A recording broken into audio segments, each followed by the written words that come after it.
Хотя эти животные могут казаться спокойными, ежегодно дикие лоси нападают на путешественников и туристов практически во всех северных широтах, где они обитают, в Сибири, Аляске и по всей Канаде. Это происходит и в национальных парках. Лоси нападут на вас, когда они почувствуют угрозу, и когда пытаются убедиться, что вы не опасны для них. Как правило, дикий лось оценивает человека, и поэтому вы должны знать причины, по которым лось будет атаковать вас в его среде обитания. Нападение лосей обычно происходит во время двух сезонов и по двум причинам. Первое. В начале лета с лосятами. Скорее всего, в это время мамочки будут со своими лосятами. Если вы оказались между мамой и ее лосенком, то вы в беде. Второе. Осенью во время спаривания. Самцы очень агрессивны осенью, когда они ухаживают за самками. Если вы столкнулись с самцом во время брачного сезона, он может воспринимать вас как брачную угрозу и попытается устранить вас как конкурента. Еще одна причина, из-за которой лось будет атаковать, если лося провоцирует на нападение человек или собака. Если вы видите дикого лося, не раздражайте его словами или оружием, например, камнями или палкой.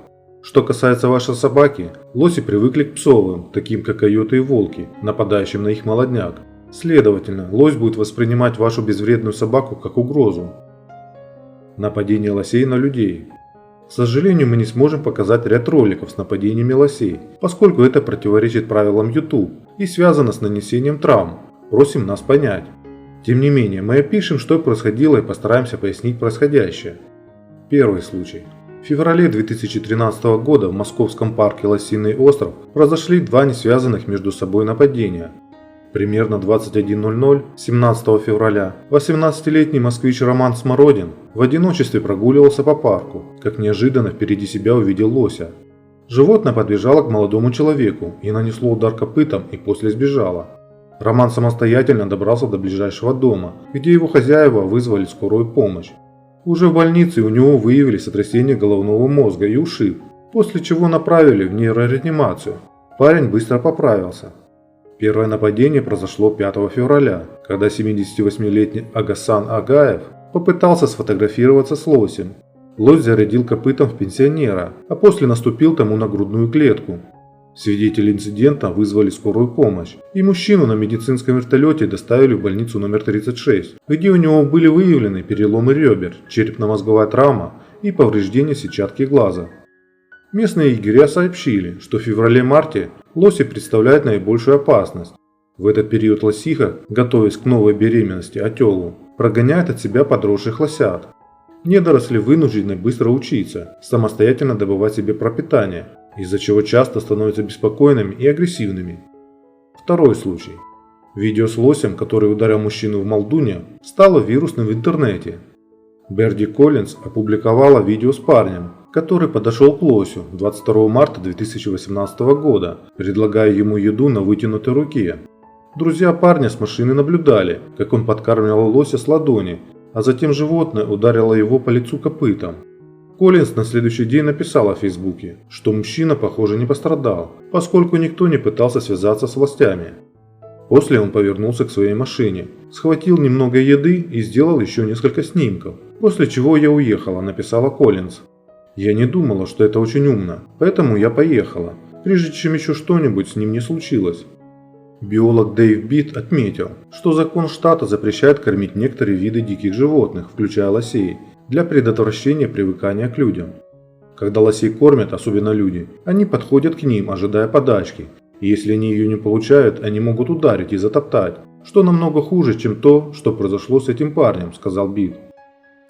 Третий случай.